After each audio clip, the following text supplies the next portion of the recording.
এমন একটি বিধান আল্লাহ আয়াত নাজিল করেছিলেন, ছাগলে খেয়ে ফেলেছে, এবং ছাগলে খেয়ে ফেলেছে তাতে কি হয়েছে, আয়াতটা তো সংরক্ষিত আছে। মুসলিমরা মুমিনরা বলে থাকেন আয়াতটা সংরক্ষিত আছে, হাদিস অন্যান্য হাদিসে শেখ হওয়া শেখ হতো ইদা জানাইয়া ফারজুমুহা। কিন্তু আয়াতটা সংরক্ষিত থাকলে কোরআনে অন্তর্ভুক্ত কেন নেই? এটা একটা বড় একটা প্রশ্ন। আহ সেই প্রশ্নের উত্তরেও কিন্তু আলেমরা বলে থাকেন যে আল্লাহ রসুলের কাছে যখন ওমর রাদিয়াল্লাহু তাআলা আনহু গেলেন এবং এই আয়াতটা লিখে রাখার অনুমতি প্রার্থনা করলেন, তখন আল্লাহ রসুল তাকে আয়াতটা লিখতে অস্বীকৃতি জানালেন এবং নিষেধ করলেন। তো এখানে তারা উত্তর দিয়ে থাকেন যে আল্লাহ রসুল যেহেতু নিষেধ করেছেন আয়াতটা লিখে রাখতে, সংরক্ষণ করতে, এই কারণে সাহাবায়ে কেরাম এটা কোরআনের অন্তর্ভুক্ত করেননি। তো বিরাট ধাক্কাটা তো এখানে, আসলে সবচেয়ে বড় ধাক্কাটা এখানে যে আল্লাহ রসুল, প্রিয় দর্শক আপনারা একটু কল্পনা করুন যে লৌহে মাহফুজে কোরআন আসমান জমিন সৃষ্টির 1000 বছর আগেই লিপিবদ্ধ আছে, সংরক্ষিত আছে। সেখান থেকে প্রথম আসমান থেকে জিবরাইল আলাইহিস সালামের মাধ্যমে নবী করিম সাল্লাল্লাহু আলাইহি সাল্লামের ওপরে 23 বছর ধরে ধাপে ধাপে নানান প্রেক্ষাপট অনুযায়ী, নানান ঘটনার পরিপ্রেক্ষিতে এক এক আয়াত নাজিল হয়েছে। ব্যাপার যখন এরকম, তখন আসলে এটা বড় একটা বিষয় যে আল্লাহ যে আয়াতটা নাজিল করলেন কোরআন হিসেবে কিয়ামত পর্যন্ত আগত প্রত্যেকটা মানুষের জন্য হেদায়েত স্বরূপ, সেই আয়াতটা আল্লাহর রসুল কোরআনে অন্তর্ভুক্ত করতে নিষেধ করছেন। আমি এর কোনো সদুত্তর পাইনি, আমি মনে হয় না এটা সদুত্তর আমি পাবো। তো এটা দিয়ে মুফতি ইমরান, আল্লাহর রাসূল বলতে মোহাম্মদ কিন্তু আরো কিছু মানে অনেক আয়াত কি সংরক্ষণ করতে নিষেধ করেছিলেন বলে মোহাম্মদের সময় কিন্তু অনেক আয়াত লেখা হয়নি, যদিও সেটা মোহাম্মদ নিষেধ মানে লিখতে নিষেধ করেছে, কিছু আয়াত লিখতে বলেছে, কিছু আয়াত লিখতে নিষেধও করেছে অনেক সময়ই। কিন্তু অনেক ক্ষেত্রেই কোরআন লিখতে মোহাম্মদ নিষেধ করা সত্ত্বেও সেগুলো লেখা হয়েছে, কিন্তু এই আয়াতটা কেন লেখা হয়নি সেটা কিন্তু গুরুত্বপূর্ণ একটা প্রশ্ন। জি, আমি আসলে কোনোভাবেই এটার উত্তর পাইনি। আমার কাছে খুবই বিস্ময়কর লাগছে যে কোরআন আয়াতটা নাজিল করলেন আল্লাহ। এমন সেন্সিটিভ একটি ব্যাপার, আপনি চিন্তা করুন, রজম, অনেক অনেক দর্শক হয়তো আপনারা রজম সম্পর্কে শুনে থাকবেন, কিংবা অনেকের কাছে হয়তো জানা থাকবেন। আমি একটু বলে দিচ্ছি, রজম মানে হচ্ছে প্রস্তর আঘাতে হত্যা করা। বিবাহিত নারী পুরুষ যদি জিনা করে, ব্যভিচারে লিপ্ত হয়, প্রেম ভালোবাসা তাদের মাঝে হয়তো আছে, তো সেই প্রেমের কারণে তারা নারী পুরুষ একত্রিত হয়েছে, মিলিত হয়েছে, সেটার জন্য তাকে পাথর মেরে হত্যা করা হবে। এটি নিয়ে 2008 সালে একটা মুভিও হয়েছে, আপনারা ইউটিউবে সার্চ করলে পাবেন। তো এটা এমন একটা নির্মম ব্যাপার যে পাথর মেরে একটা মানুষকে হত্যা করা হচ্ছে, সেই সেন্সিটিভ বিধানটা, আয়াতটা কোরআনে নাই, বর্তমান কোরআনে, অথচ বিধানটা আছে। মানে আয়াতটা নাই, হুকুমটা আছে। এখনো যেই সমস্ত দেশে ইসলামী হুকুমত অব্যাহত আছে, সেই সমস্ত দেশে যদি বিবাহিত নারী পুরুষ জিনা করেছে বলে প্রমাণিত হয়, তাহলে তাদেরকে প্রস্তরাঘাতে হত্যা করা হবে। আপনি একটু কল্পনা করুন চুপটা বন্ধ করে যে একটা মানুষকে শুধুমাত্র প্রেম ঘটিত কারণে, প্রেমের কারণে নারী পুরুষ মিলিত হচ্ছে, এই কারণে তাদেরকে মাটিতে পুঁতে পাথর মেরে মেরে হত্যা করা হচ্ছে। কতটা নির্মম, কতটা হৃদয় বিদারক একটা দৃশ্য। এমন একটি সেন্সিটিভ ব্যাপারে আল্লাহ আয়াত নাযিল করলেন, সেই আয়াতের বিধানও নাকি আছে, কিন্তু সেই আয়াতটি কোরআনে নাই। আপনাদের কাছে কি মনে হয়? শুধু আমি প্রশ্ন রেখে গেলাম, আর কিছু বলবো না, কারণ আমি মানসিকভাবে ঠিক নেই, আমার ঘুম হচ্ছে না, বাসায় মেহমান আছে। আমি আপনাদের কাছ থেকে এখনই বিদায় নিচ্ছি। আমাদের মাসুদ ভাই আছেন, আল্লামা জাস্টিস আছেন, তারা খুব সুন্দর আলোচনা করবেন এই বিষয়ে। আরো কিছু নাসেখ আয়াত নিয়ে আলোচনা করতে পারেন আপনারা, যাতে করে শ্রোতারা ভালো করে বুঝতে পারেন যে আসলে কোরআনের ব্যাপারটা আসলে যে আল্লাহ প্রদত্ত কিনা, নাকি মুহাম্মদ সাল্লাল্লাহু আলাইহি ওয়াসাল্লাম তার নিজের প্রয়োজনে আয়াতগুলো এক এক আয়াত নাযিল করেছেন, সেটি হচ্ছে সবচেয়ে বড় বিষয়, এটিই বোঝার বিষয়। তো মাসুদ ভাই এবং আল্লামা জাস্টিস এবং শ্রোতা যারা আছেন, প্রত্যেকের কাছ থেকে আমি, যদি আপনারা অনুমতি দেন, আমি বিদায় নিচ্ছি এখন। নিশ্চয়ই তুমি যেতে পারো। যুক্ত হওয়ার জন্য মিস করবো আপনাকে। ভালো থাকবেন। হ্যাঁ, ঠিক আছে, যে আপনারা আলোচনা করুন। আচ্ছা, আল্লামা জাস্টিস ভাই, তাহলে আপনার কাছে যাচ্ছি এখন।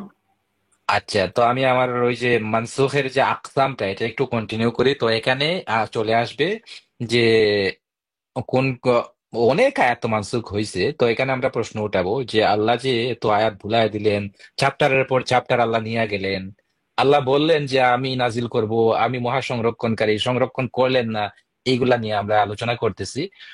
তো আমার স্ক্রিনটা উপরে উঠান প্লিজ। না, আল্লামা জাস্টিস ভাই, জি, আপনি যেটা ওই যে নাসখের যে প্রকার আছে, আকসামুন নাকস, আকসামুন নাসখি, ওটা যে আপনি দেখাচ্ছিলেন, সেটা প্রথমটা বলেছেন, ওখান থেকে যদি একটু কন্টিনিউ করেন, এবং আপনি, আমি আমি এখন যেহেতু আমি কি বলে এমন এমন কোথাও আছি, এখানে দেখুন আমাকে খুব ভালো দেখাচ্ছে না, কারণ আমার ভালো ক্যামেরাটা নেই এবং আমি ভালো লাইটিং এর মধ্যেও নেই। আহ, আমিও ট্রাভেলের মধ্যে আছি, যে কারণে আমিও মোটামুটি খুব ভালো প্রস্তুতি নিয়ে নেই। তো যাই হোক, এখন বলছি যে আপনি যদি নিজেই একটু ই করেন, স্ক্রিন শেয়ার দেন, সম্ভবত আমি এখন, হ্যাঁ আপনি একটু নিজে দিয়ে আপনি ওখান থেকে শুরু করবেন। আচ্ছা হ্যাঁ আচ্ছা, আসছে তাই না? আসছে, হ্যাঁ। হ্যাঁ হ্যাঁ এসছে। এখন আমি আকসামুন নাসখ, এটা আমি তাফসীরে বাগাবী থেকে দেখাচ্ছি। তো একটা হচ্ছে কি ওয়ামিনহা, মানে এর মধ্য থেকে একটা হচ্ছে আন তারফা তিলাওয়াতাহু ওয়া ইয়াবকা হুকমাহু, তেলাওয়াত মানসুখ হয়ে যাবে, হুকুমটা বাকি থাকবে। মিসলু আয়াতির রাজম, এখানে উনি বলছেন আয়াতের রজম, আয়াতটা দেন নাই, আমরা এই আয়াতটা জানি অবশ্য। আশ-শাইখু ওয়াশ-শাইখাতু ইযা জানায়া ফারজিমুহুমা নাকালাম মিনাল্লাহ, যখন বিবাহিত নারী পুরুষ যখন জিনা করবে তখন তাদেরকে প্রস্তরাঘাতে হত্যা করো, এই আয়াতটা কোরআনে নাকি আগে ছিল কিন্তু বর্তমান কোরআনে নাই। কিন্তু আবার মোল্লা মুন্সিরা বলেছে কোরআনে না থাকলে কি হবে, এর হুকুম কিন্তু বাকি আছে। এই হচ্ছে হুম। এক রকমের মানসুখ। দ্বিতীয় রকমের মানসুখ হচ্ছে আন তারফা তিলাওয়াতাহু আসলান আনিল মাসহাব ওয়া আনিল কুলুব, যেটাকে নাসিয়া মানসিয়া বলে, একদম চিরতরে ভুলে গেছে। মাসহাফেও নাই, মানুষের কলবেও নাই। ইসলামী পরিভাষায় তো কলব বলা হয়, আমরা তো মেমোরি বলবো, যে মানুষের মেমোরিতেও নাই, আর মাসহাফেও নাই, গ্রন্থেও নাই। অর্থাৎ গ্রন্থে লেখা ছিল কিন্তু গ্রন্থ থেকে কুদরতি কুদরতি তৌরে আল্লাহ পাক রাব্বুল আলামিন গ্রন্থ থেকে মুছে দিয়েছেন।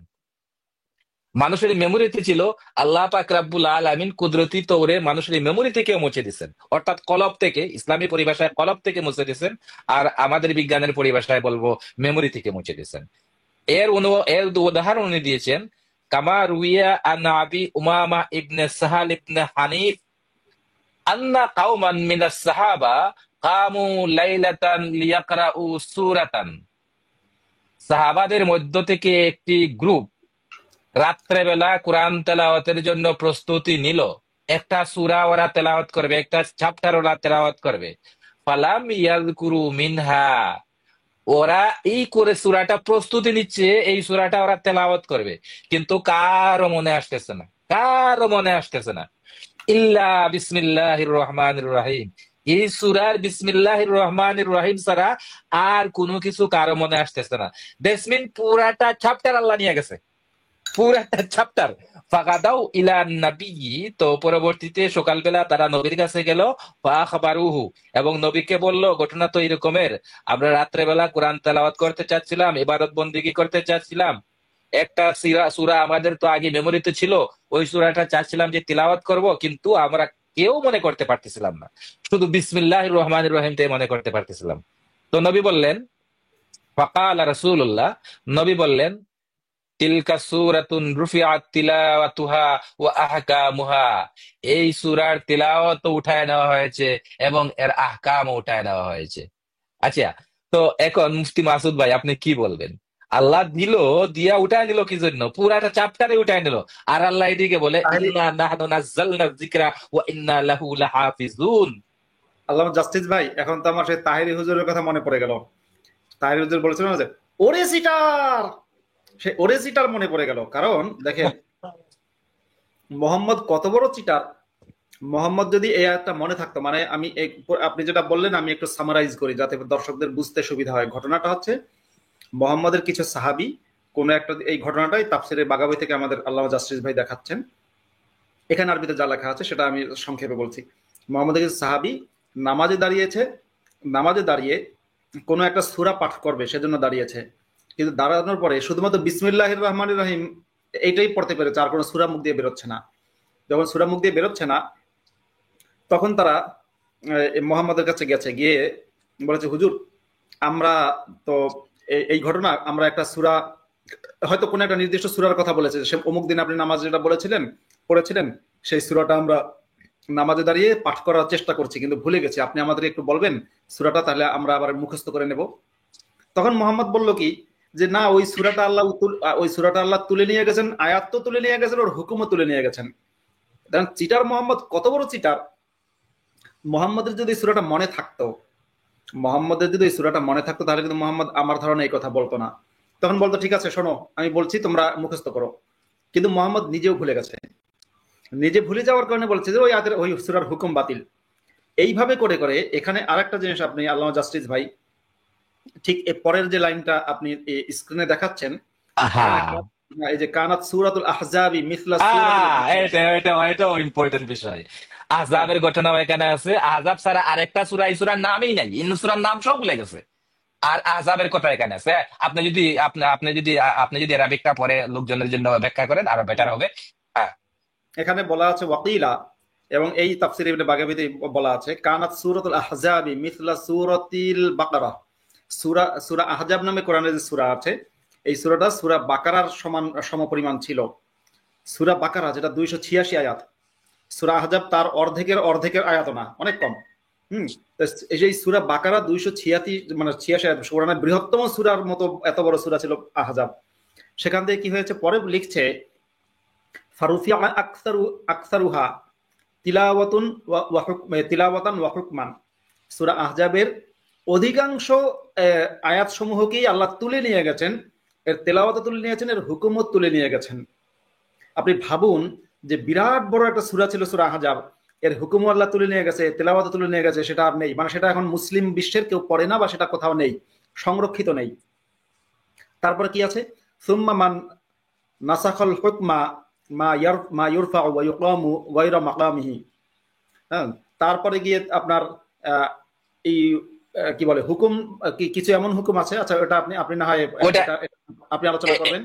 এটা আমি শুধু এটা নস্কের আর একটা প্রকারে চলে যাচ্ছে। আমি যেগুলা রেড মার্ক করে রাখছি, মানে এটা হচ্ছে নস্কের আগের আর একটা প্রকার। আরেকটা প্রকার, ওই প্রকার থেকে আপনি হ্যাঁ, শুরু করবেন। আমি শুধু এই পর্যন্ত যেটা বলছি, সূরা আহজাবটাকেও নাকি আল্লাহ ভাবে কাটছাট করেছে। যদি আমরা দেখবেন অনেক সময় মোহাম্মদকে বলা হয় যে আল্লাহ আচ্ছা, মোহাম্মদ। আপনি তো হাফিজুল কোরআন। সূরাতুল হ্যাঁ, বাকারা প্রায় আড়াই পারা, আড়াই সিফারা আমরা বলি, কিন্তু সূরাতুল আহজাব কয় পারা? সূরা আহজাব আড়াই পারা, মানে হচ্ছে আমি যদি পৃষ্ঠার হিসেবে বলি, হাফেজি কোরআনের পৃষ্ঠার হিসেবে, হ্যাঁ, হ্যাঁ, তাহলে আপনার হচ্ছে 20-20-40, আর হ্যাঁ, ওদিকে হচ্ছে আপনার 8 পৃষ্ঠা, 8 বা 9 পৃষ্ঠা এরকম হবে। অ্যারাউন্ড 50। তো তাহলে সূরাতুল বাকারা হচ্ছে 50 অ্যারাউন্ড পৃষ্ঠা। 50 পৃষ্ঠা। আর হ্যাঁ মানে সূরাতুল আহজাবে এখন কয় পৃষ্ঠা আছে? সূরাতুল আহজাবে আছে এক পারাও না, মানে 20 পৃষ্ঠাও না। 20 পৃষ্ঠাও না। তাহলে 20 পৃষ্ঠাও যদি না হয় তাহলে 3/2 নাই। 3/2 নাই। হ্যাঁ, 3/2 নেই। এবং সেখানে বলেছে আকসারুহা, এই যে ফারুফি আকসারুহা, সূরা আহজাবের বেশিরভাগ অংশই নাকি আল্লাহ তুলে নিয়ে গেছে। আর এই আল্লামা জাস্টিস ভাই দেখবেন যে আমাদের দেশে অনেক কবি আছে, মানে ভালো ভালো কবি, আমি বলছি ভালো কবিও যারা, তারা নিজেদের কবিতার বইতে যা লেখে সব কিন্তু মনে থাকে না, থাকে। না, ধরেন কিছু কিছু বড় বড় কবিতা মনে থাকে, কিন্তু সব কবিতা মনে থাকে না। আপনি যদি ইভেন কাজী নজরুল ইসলামকেও যদি জিজ্ঞাসা করতেন যে আপনি আপনার সঞ্চিতা বইয়ে যতগুলো জীবনে যত কবিতা লিখেছেন সব আপনি বলেন তো, উনি পারবে না। তা ঠিক সেরকম মোহাম্মদ তার যে রচয়িত কোরআন বা তার যে বানানো কোরআন, সেই কোরআনটাও মোহাম্মদ কিন্তু স্বাভাবিকভাবেই যখন যেটা বলেছে বলার পর ভুলে গেছে। ভুলে যাওয়ার পরপরই মোহাম্মদ বলে যে আল্লাহ ভুলিয়ে দিয়েছে, হুকুম বাতিল, তেলাওয়াত বাতিল। মানে এত বড় বাটপার ভাই, আমি কিন্তু অবাক হই, 1400 বছর আগেও এত বড় বাটপার ছিল। হ্যাঁ, সামনে যান আল্লাহ জাস্টিস ভাই। তো আপনি যে বলছেন যে কবি নজরুলকে যদি জিজ্ঞেস করা হয় আপনার এই কবিতাটা কি বলতে পারবেন, রবীন্দ্রনাথকে যদি জিজ্ঞেস করে আপনার এই কবিতাটা কি বলতে পারবেন, আমার মনে হয় না কোনো কবি তার কবিতা মুখস্থ করার জন্য লেখে। কবিতা লেখার জন্য লেখে, মুখস্থ করার জন্য লেখে না। হ্যাঁ, কিছু কিছু কবি হয়তো বেশি স্মৃতিধর হয়ে থাকেন, কিছু কিছু কবিতা তাদের মনে থাকে, মুখস্থ করে ফেলে। কিন্তু আমিও তো জীবনে অনেক কবিতা লিখছি ভাই। আমি তো একসাথে 4 লাইন, আমার নিজের এক কবিতার একসাথে 4 লাইন আমি বলতে পারবো না। এক্স্যাক্টলি, আমিও কবিতা লিখেছি, আমারও তো সব কবিতা কিন্তু আমি বলতে পারবো না। হ্যাঁ। তো আল্লাহ মিয়া বলতেছে যে আমি ইন্না নাহনু নাযালনা যিকরা ওয়া ইন্না লাহু লাহাফিজুন। আমি কোরআন নাজিল করব এবং আমি নাজিল করছি এবং আমি কোরআনের সংরক্ষণকারী, মহা সংরক্ষণকারী। আরেক আয়াতে আল্লাহ বলছে, মাসুদ ভাই আপনি ভালো করে বলতে পারবেন, যে আয়াতে বলছে লা তাজাল লিসানাকা ইন্না আলাইনা জামআহু ওয়া কুরআন। আয়াতটা যদি পুরা বলেন মাসুদ হ্যাঁ, ভাই। হ্যাঁ, লা তাজাল ওয়ালাউ আলকা মাআযিরাহ লা তুহাররিক বিহি লিসানাকা লিতাজালা বিহি ইন্না আলাইনা জামআহু ওয়া কুরআনাহ ফাইদা ক্বরানাহু ফাত্তাবিউ কুরআনাহ সুম্মা ইন্না আলাইনা বায়ানাহ। এটা আছে সূরা কিয়ামার মধ্যে, বলছে যে লা তুহাররিক লিসানাকা লিতা'জালা বিহি, মুহাম্মদের আল্লাহ বলছে যে তুমি তোমার জিহ্বাকে নাড়াচাড়া করো না তাড়াহুড়া করার জন্য। তাড়াহুড়া করতে মানে যারা তাফসীর লিখেছে তারা বলেছে যে মানে বারবার জিহ্বা নাড়িয়ে কোরআন মুখস্থ করার চেষ্টা করতে আল্লাহ নিষেধ করেছে মুহাম্মদকে।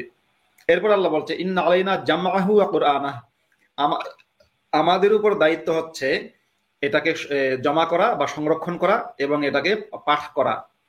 ফাইদা ক্বরানাহু, যখন আমরা আল্লাহগণ এটাকে পাঠ করব তখন তুমি সেটার অনুসরণ করো। এরপরে সুম্মা ইন্না আলাইনা বায়ানাহ, আমরা যারা আল্লাহ আছি আমাদের আল্লাহদের দায়িত্ব হচ্ছে, আল্লাহ গণ কেন বললাম, আল্লাহদের কেন বললাম, কারণ শব্দটা আরবিতে হচ্ছে বহু বচনের, জামা মুতাকাল্লিম আছে। যেমন মুতাকাল্লিমের সিগা, সেজন্য আমরা অর্থ করলাম যে আমাদের উপর দায়িত্ব হচ্ছে সেটাকে বর্ণনা দেয়া বা বিবরণ দেয়া।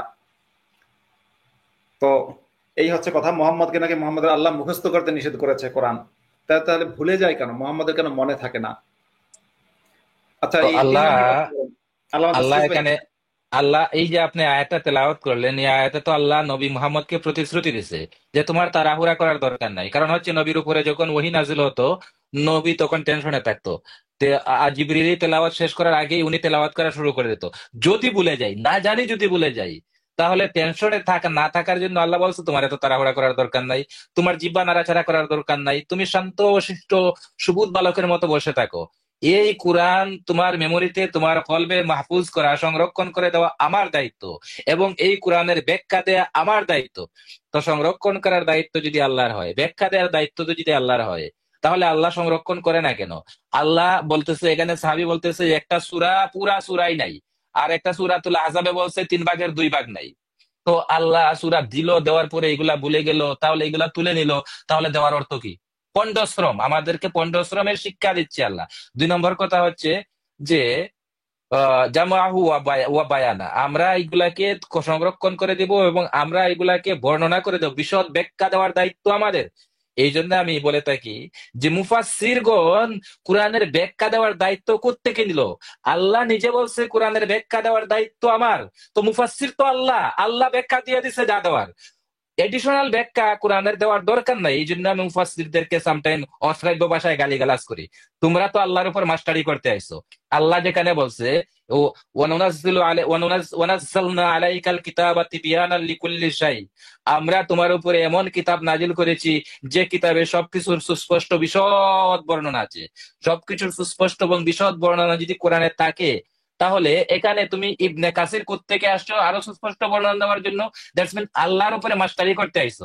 আল্লাহ বলছে আমি তাফসীর করে, আমি ওয়ানুফাসসিল আয়াতি তাফসীলা, কোরআনের বিভিন্ন আয়াতে আছে আমি কোরআনকে বিশদভাবে তাফসীল করে, তাফসীল মানে তাফসীল করে বর্ণনা করি, তাফসীর করে বর্ণনা করি। আমি ফতোয়া দানকারী, আল্লাহ নিজে ফতোয়া দানকারী। কোত্থেকে বড় বড় মুফতি মুহাদ্দিসরা চলে আসে ফতোয়া দেওয়ার জন্য? কোরআনে যা ফতোয়া দেওয়ার আল্লাহ দিয়া দিছে, যা ব্যাখ্যা দেওয়ার কোরআনের আল্লাহ কোরআনে দিয়া দিছে। অতএব এখানে ইবনে কাসিরেরও দরকার নাই, আবুল আলা মওদুদিরও দরকার নাই, মুফতি কিফায়াতুল্লাহরও দরকার নাই, অমুকেরও দরকার নাই, তমুকেরও দরকার নাই, আল্লাহ নিজেই মুফাসসির। আচ্ছা, আমি মানসুখের 3 নম্বর প্রসঙ্গটাতে যাচ্ছি। তো 2 নম্বর প্রসঙ্গতে আমরা কি বুঝলাম? যে কোরআনের চ্যাপ্টার গায়েব হয়ে গেছে, কোরআনের পার্ট অফ দা চ্যাপ্টার গায়েব হয়ে গেছে, ম্যাক্সিমাম অফ দা চ্যাপ্টার গায়েব হয়ে গেছে, আয়াতের পর আয়াত গায়েব হয়ে গেছে, ছাগলে আয়াত খেয়ে ফেলছে।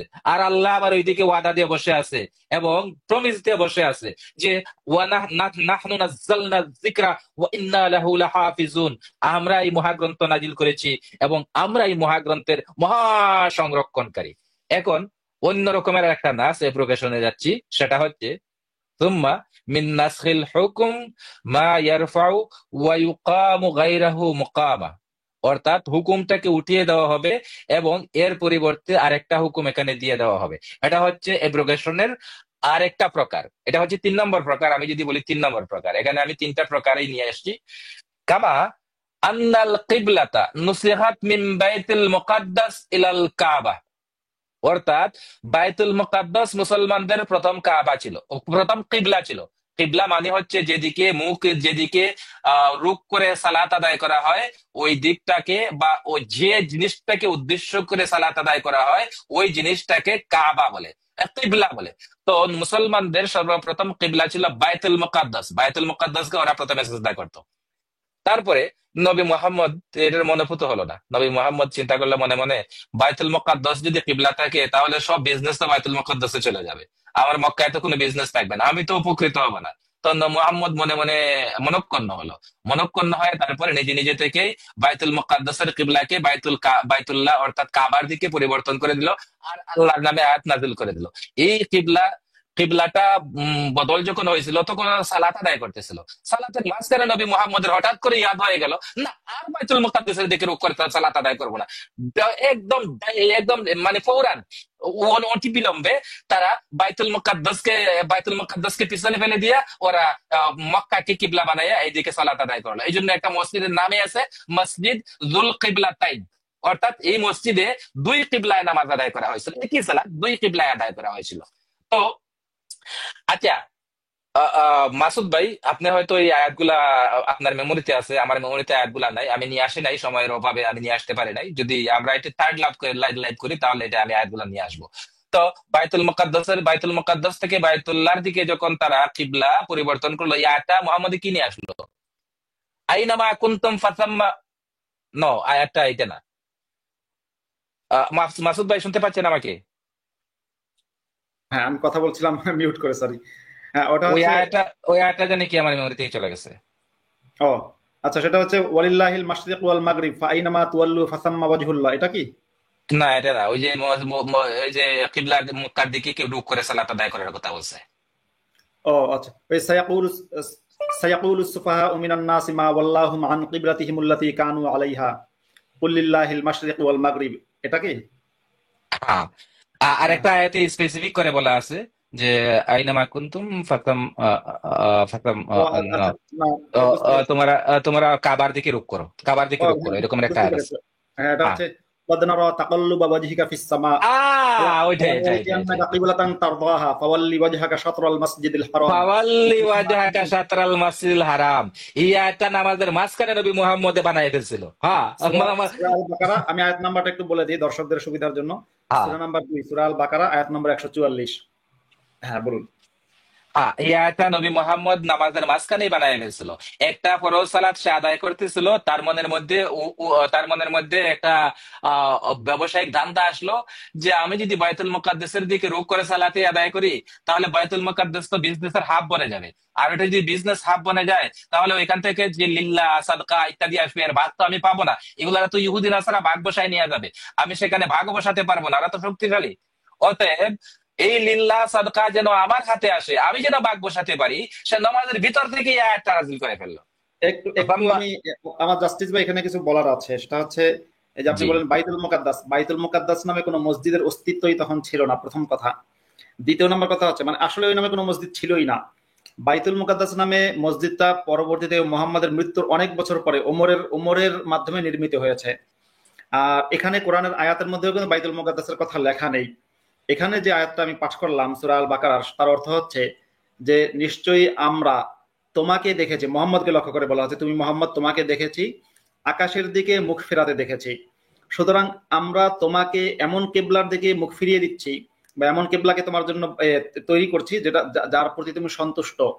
সুতরাং তুমি তোমার মুখকে বা তোমার চেহারাকে কি করো, মসজিদের হারামের অভিমুখী করে ফেলো। মসজিদে হারামের অস্তিত্ব ছিল, তখনও ছিল, এখনো আছে। সেটা হচ্ছে মক্কার যে মসজিদটা আছে সেটা মসজিদে হারামের অভিমুখী করো। তোমরা যেদিকেই মুখ ফেরাও, তোমরা যেখানেই থাকো, মসজিদে হারামের সেদিকেই তোমরা অভিমুখী হও, বা সেদিকেই তোমাদের মুখ ফিরাও।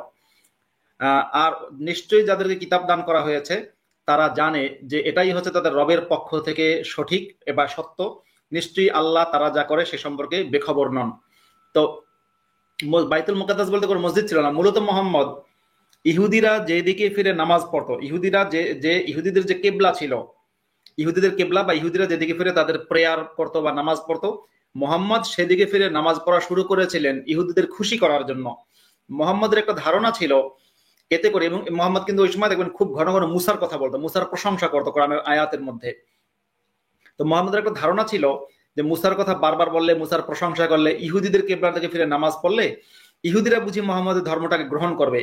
কিন্তু মোহাম্মদ যখন দেখলো যে ইহুদিরা তার ধর্ম গ্রহণ করছে না, তখন মোহাম্মদের মনের মধ্যে একটা খুঁতখুঁতানি চলে আসলো, শালা এত এত করলাম তাও তোরা শুনবি না, তাও তোরা ইসলাম গ্রহণ করবি না, যা শালা তাহলে আমি আগের কেবলায় ফিরে যাই। তখন মোহাম্মদ তার ইহুদি বিদ্বেষের এই আয়াতটা কিন্তু যখন নাজিল হয়েছে, আপনি জানেন মদিনায় হিজরত করার পরপরই মোহাম্মদ হচ্ছে ইহুদিদের যে জেরুজালেমের দিকে, ইহুদিদের যে কেবলা সেদিকে ফিরে নামাজ পড়া শুরু করেছিল। তারপরে মোটামুটি 18 মাসের মতো ইহুদিদের জেরুজালেমের দিকে ফিরে মোহাম্মদ নামাজ পড়েছে, যদিও ভিন্ন মত আছে, 18 মাসে আমি যদি ধরি মানে প্রায় 1.5 বছর। এরপরে যখন দেখলো ইহুদিরা কোনোভাবে ইসলাম গ্রহণ করে না, এই কিন্তু মোহাম্মদের ইহুদি বিদ্বেষ শুরু। তারপর থেকে ইহুদিদের খোঁচা দেয়া, উস্কানি দেয়া, ইহুদিদের গালিগালাজ করা সহ যত রকমের আয়াত, ইহুদিদের বিরুদ্ধে আয়াত নাজিল করা, এগুলো কিন্তু তখন থেকে শুরু হয়েছে। কারণ মোহাম্মদের রাগ হচ্ছে তোরা আমার ধর্ম গ্রহণ করবি না কেন। আজকের যুগের একটা কথা এখানে না বললেই নয়, দেখুন আল্লামা জাস্টিস ভাই, আজকের যুগের মডারেট মুসলিমদের সাথে কিন্তু মোহাম্মদের বেশ একটা মিল আছে। মডারেট মুসলিমরাও কি করে, অমুসলিমদের দেশে গিয়ে হোক বা মুসলিমদের সাথে বিজনেসের ক্ষেত্রে হোক, অমুসলিমদেরকে বিভিন্ন সময় তাদের সাথে একাত্মতা প্রকাশ করার চেষ্টা করে, বোঝায় না না ভাই আপনিও যা আমিও আসলে তা, হ্যাঁ ভাই আপনার সাথে কিন্তু আমার মিল আছে। অনেক সময় বামেদেরকে বোঝায় যে তোমাদের যে মার্কসের কথা আমাদের রাসূলের কথার সাথে আলহামদুলিল্লাহ মিল আছে। আর ডানপন্থীদেরকে বোঝাবে হ্যাঁ হ্যাঁ আলহামদুলিল্লাহ তোমাদের যে আমেরিকার সংবিধান আলহামদুলিল্লাহ কোরআনের সাথে মিল আছে। মানে সবসময় কিন্তু মিল খোঁজার বা মিল বোঝানোর চেষ্টা করে। যখনই দেখে যে এত চেষ্টা করলাম তখন কোনো কাজ হচ্ছে না, ওরা ইসলাম গ্রহণ করছে না, তখনই কিন্তু মডারেট মুসলিমরা হয় নিজেরা কিংবা অন্য জঙ্গিদেরকে উস্কে দেয় আপনার হামলা করার জন্য। তখনই আমরা দেখতে পাই মডারেট মুসলিমদের সহযোগিতা, সাহায্য এবং উস্কানিতে কোথাও গাড়ি হামলা হয়, কোথাও বোমা হামলা হয়, কোথাও ছুরি হামলা হয়, কোথাও আপনার এলোপাতারি গুলি বর্ষণ হয়। এই সমস্ত ঘটনা ইউরোপের দেশগুলোতেও ঘটে বা ভারতে ঘটে বা যে দেশগুলোতে মুসলিম সংখ্যাগরিষ্ঠ না সেখানেও ঘটে। তার মানে এই যে ভণ্ডামি, যে প্রথমে গিয়ে বলবে আমি তোমাদের দলের লোক, এরপরে গিয়ে নিজের আসল চেহারা প্রকাশ করবে, এই ভণ্ডামিটার ফাদার কিন্তু মোহাম্মদ বা এটার জন্মদাতা কিন্তু মোহাম্মদ। আমরা যেমন ইদানিং দেখতে পাই যে একদল কথিত অ্যাক্টিভিস্ট, এই যে আরিফ রহমান নামে একজনের কথা এখন শোনা যাচ্ছে, একসময় শাহবাগে নাকি গেছে, জানি না আমি সত্য মিথ্যা, এরকম কথিত একদল অ্যাক্টিভিস্ট একসময় শাহবাগে গেছে, একসময় ধর্মনিরপেক্ষতার পক্ষে কথা বলেছে, হ্যাঁ একসময় লিভ টুগেদারও করেছে। একজন সার আছে, সে সার একসময় লিভ টুগেদার করেছে একজনকে, সেই মেয়ে দাবি করেছে তাকে তার সাথে নাকি প্রতারণা করা হয়েছে। এরা এখন আজকে আমাদেরকে নীতি কথা শোনায়, ইসলামের কথা শোনায় এবং যে ভারতের ষড়যন্ত্র, এই বিভিন্ন ষড়যন্ত্রের গল্প শোনায়। কিন্তু এরাই একসময় কিন্তু আমাদের সাথে মিশে আমাদের মতো করে কথা বলেছে। এই জিনিসটা কি মানে মোহাম্মদের চরিত্রটা আমি পৃথিবীর সকল মানুষকে বলি, মানে শুধু মুসলিমদেরকে না, শুধু নাস্তিকদেরকে না, পৃথিবীর সকল আস্তিক নাস্তিক নির্বিশেষে আমি সবাইকে বলি যে ভাই মোহাম্মদের চরিত্রটা না সবার পড়া দরকার। মানে এত এত পিকুলিয়ার একটা চরিত্র যে আজকের মুসলমানরা যা কিছু করে সব মোহাম্মদ করে ফেলেছে। এজন্য আমি একটা কথা সবসময় বলি, অপরাধের এমন কোন শাখা নেই যেটা মোহাম্মদ, যে শাখায় মোহাম্মদের বিচরণ ছিল না। যে কারণে আপনি যদি একটা নৈতিক মানুষ হতে চান, তাহলে আপনার উচিত হবে মোহাম্মদের জীবনী পড়া। অবশ্যই মোহাম্মদের জীবনী শুরু থেকে শেষ পর্যন্ত পড়বেন, পড়ার পর আপনি সিদ্ধান্ত নেবেন মোহাম্মদ যা যা করেছে ধর্মের নামে আমি তাই করব না। যদি আপনি এই সিদ্ধান্ত নেন, বিশ্বাস করেন আপনার চেয়ে ভালো মানুষ পৃথিবীতে হওয়া সম্ভব না। কারণ আপনি কোনো অপরাধী করতে পারবেন না। আপনি যে অপরাধ করবেন দেখবেন সেটা মোহাম্মদ করেছে, আপনি যে দোষ করতে চাইবেন সেটাই দেখবেন মোহাম্মদ করেছে, তাহলে আপনি অপরাধটা করবেন কেমনে রে ভাই? তো আমি যেটা বলছিলাম, এই যে মানে চিটার বাটপার মোহাম্মদ, মরুর ডাকাত দস্যু মোহাম্মদ, মানে এই যে কেবলা পরিবর্তনের কথা যেটা আপনি বললেন, এটাও কিন্তু তার একটা বিস্ময়কর মানে চিটারি। প্রথম দিকে ইহুদিদের খুশি করার চেষ্টা করেছে, পরে গিয়ে যথারীতি। এটা পশ্চিমাদের, ভারতীয়দের খুব বোঝা দরকার। আমার দর্শকদের মধ্যে অনেকে আছেন ভারতীয়, বিশেষ করে যেহেতু ভারতীয় অনেকের সাথে আমার পার্সোনাল বন্ধুত্ব ছিল বা ভারতে আমার দীর্ঘদিনের বসবাস ছিল, এসব কিছু মিলিয়ে আমি ভারতীয়দের বলবো, ভারতীয় যারা বাংলা ভাষী কিংবা অন্য ভাষারও যারা আছেন, আপনাদের সচেতন হওয়া উচিত। এই ইসলামপন্থীদের এই বাটপারি বোঝা উচিত। এই বাটপারি বুঝতে গিয়ে আমি আপনাদের হিন্দুত্ববাদী হতে বলছি না, আমি আপনাদের বলছি ধর্মনিরপেক্ষ হতে, নাস্তিক হতে বলছি। আপনি যদি হিন্দু হন তবু আপনাকে বলবো নাস্তিক হতে। কিন্তু আপনি নাস্তিক হন বা না হন, অন্তত মোহাম্মদকে আপনাদের চেনা দরকার। মোহাম্মদকে চেনেন না বলেই ভারতের বেশিরভাগ বামেরা, তাদের নেতারা বলে, ভারতে কিন্তু আপনি জানেন কিনা, মানে বাংলাদেশে হামাসের সমর্থনে যে পরিমাণ মিছিল হয়, ভারতের বামেরা তার চেয়ে বেশি মিছিল কিন্তু হামাসের সমর্থনে করে। এই যে যারা হামাসের সমর্থনে মিছিল করে বা বিভিন্ন ইসলামিক জিহাদি সংগঠনের পক্ষে মিছিল করে, কিছুদিন আগে যাদবপুর বিশ্ববিদ্যালয়ে কাশ্মীরের স্বাধীনতা চেয়ে পোস্টায় দেয়াল লিখন দেখা গেছে। এই যে মানে কাশ্মীরের স্বাধীনতা বলতে পারে সন্ত্রাস, ইসলামিক জঙ্গিদের সপক্ষে যে বার্তা, এগুলো বেশিরভাগই ভারতের চীনপন্থীদের করা। এই চীনপন্থীদের আপনি জিজ্ঞাসা করবেন যে ভাই কিংবা দাদা কিংবা বোন কিংবা দিদি, আপনি কি জানেন হামাসের নামটা কি? হামাসের কাগজে কলমে নামটা কি জানেন? বলবে জানি না। হামাসের ম্যানিফেস্টো বা হামাসের সংবিধান কি জানেন? বলবে জানি না। হামাস চ্যাপ্টার কি জানেন? না, জানি না। হামাসের উদ্দেশ্য কি জানেন? না, জানি না। হামাস কিসের জন্য যুদ্ধ করে তা জানেন? বলবে যে স্বাধীনতার জন্য। হামাস নিজেরা কি স্বাধীনতা যুদ্ধ করে? হামাস কি নিজেরা বলেছে আমরা স্বাধীনতা চাই? মানে ঘটনা হচ্ছে, মানে এটা এত বড় ছাগল জগতে আর হয় না যে ডাকাত নিজে বলছে আমি ডাকাতির উদ্দেশ্যে গেছি, আর আপনি বলছেন না না বাবা তুমি ডাকাতি করছো না, তুমি আসলে এখানে প্রেম করতে এসেছো। ডাকাত বলছে আমি ডাকাতি করছি, আর আপনি বলছেন তুমি প্রেম করছো। ফাইজলামের একটা সীমা থাকা উচিত। হামাস যেখানে বলছে আমরা জিহাদ করছি, হামাসের যে আবু উবাইদা তার অনেকগুলো বক্তব্য আমি শুনেছি, আরবি বক্তব্য। সে বলেছে সে যখন এই যে তুফানে আকসা যে ইসরায়েলে যে লাস্ট হামলা করলো আপনার ইসে 7 অক্টোবরে হামলার পরপরই হামাসের যে মুখপাত্র, হামাসের যে আল কাসাম সামরিক শাখার যে মুখপাত্র, তার নাম হচ্ছে আবু উবাইদার স্পষ্ট বক্তব্য আমার কাছে রেকর্ড আছে, এবং সেটা আপনার এমন না যে মুছে ফেলেছে, তাও না। হামাসের যে নিজস্ব আল কাসাম ব্রিগেড বা হামাসের সামরিক শাখার যে ওয়েবসাইটের মধ্যে এখনো সেই বক্তব্য আপলোড করা আছে। 7 অক্টোবরের পরপরই সে বলেছিল তার একটা ভাষণের শেষে যে আমরা পবিত্র জিহাদ শুরু করেছি, এবং ভাষণের শেষে বলেছিল ওয়া ইন্নাহু লা জিহাদ নাসরুন আও মানে নাসরুন আও কি একটা বক্তব্য বলেছিল যে ওয়া ইন্নাহু লা জিহাদ। সে বলছে আমরা যেটা করছি এটা জিহাদ, আমরা যেটা করছি এটা জিহাদ। তারপরে সে বলেছিল হয় আমাদের বিজয় হবে নয়তো মৃত্যু হবে। এই যে কথা, হয় আমরা জিহাদ করতে নেমেছি, বিজয় হবে কিংবা মৃত্যু হবে, এই কথাটা কিন্তু ওরা দাবি করে। তারপরে প্যালেস্টাইনে আরেক দল হামাসের সহযোগী, হামাসের সাথে আরেকটা সংগঠন, তাদের নাম হচ্ছে ইসলামিক জিহাদ। ভাই তাদের নামই হচ্ছে ইসলামিক জিহাদ। ভারতের জওহরলাল নেহেরু ইউনিভার্সিটির চৈনিক জঙ্গিরা আর হচ্ছে যাদবপুর বিশ্ববিদ্যালয়ের চীনপন্থী জঙ্গিরা বলে যে ইসলামিক জিহাদ নাকি জিহাদ করে না। হিজবুল্লাহ না অর্থ বোঝে এরা? হিজবুল্লাহ অর্থটাই বোঝে না। হিজবুল্লাহ মানে হচ্ছে আল্লাহর সৈনিক, আল্লাহর সেনা, আল্লাহর সৈনিক। কিন্তু আপনি যাদবপুরের একজন উস্কো খুস্কো চুলওয়ালা একটা চীনপন্থীকে জিজ্ঞাসা করবেন যে বাজান কিংবা ভাই কিংবা দিদি কিংবা দাদা হিজবুল্লাহ মানে কি, সে কিন্তু বলতে পারবে না। কিন্তু তাকে ওই তার নেতারা শিখিয়ে দেয় যে ইসলাম হচ্ছে পবিত্র জিনিস, আর হিজবুল্লাহ হামাস হচ্ছে কি বলে মুক্তিযোদ্ধা, ইরানের খোমেনি হচ্ছে মানে মহান একজন বীর। এরা কিন্তু সেই একই কথা কপচাইতে থাকে। এই জন্য মোহাম্মদের কাছ থেকে আপনাদের শিখতে হবে। আপনারা যারা যাদবপুর বিশ্ববিদ্যালয়ে পড়েন, ভাই আপনি বামপন্থী, আমার কোনো প্রবলেম নেই, আপনি চীনপন্থী হয়েন না। আপনি বামপন্থী, ডানপন্থী, কোন পন্থী আমার দেখার দরকার নেই। আমার একটাই রিকোয়েস্ট, আপনি যখন হামাসের পক্ষে কথা বলবেন, হিজবুল মুজাহিদিনের পক্ষে কথা বলবেন, কাশ্মীরের জিহাদিদের পক্ষে কথা বলবেন, গাজার সন্ত্রাসীদের পক্ষে কথা বলবেন, আপনি মানবিক জায়গা থেকে কিংবা আপনি ইসরায়েলের বিরুদ্ধে কথা বলবেন, যা বলবেন ভাই ঠিক আছে, কিন্তু ব্যাপারটা কিন্তু এটা ইসলামের সাথে সম্পর্কযুক্ত। যখন ইসলামের সাথে সম্পর্ক যুক্ত, তখন আপনার ইসলামের যে প্রফেট বা ইসলামের যে নবী বা চিটার মোহাম্মদ সম্পর্কে আপনার একটু জানা থাকা দরকার।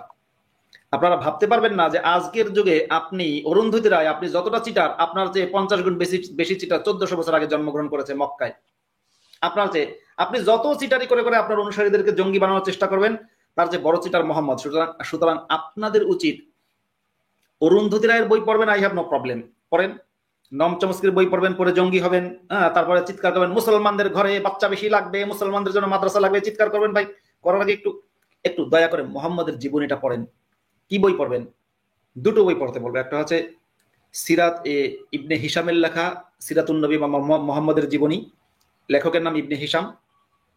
আর একটা হচ্ছে আপনাদের পড়তে বলবো আল বিদায়া ওয়ান নিহায়া, যার লেখকের নাম হচ্ছে ইবনে কাসির।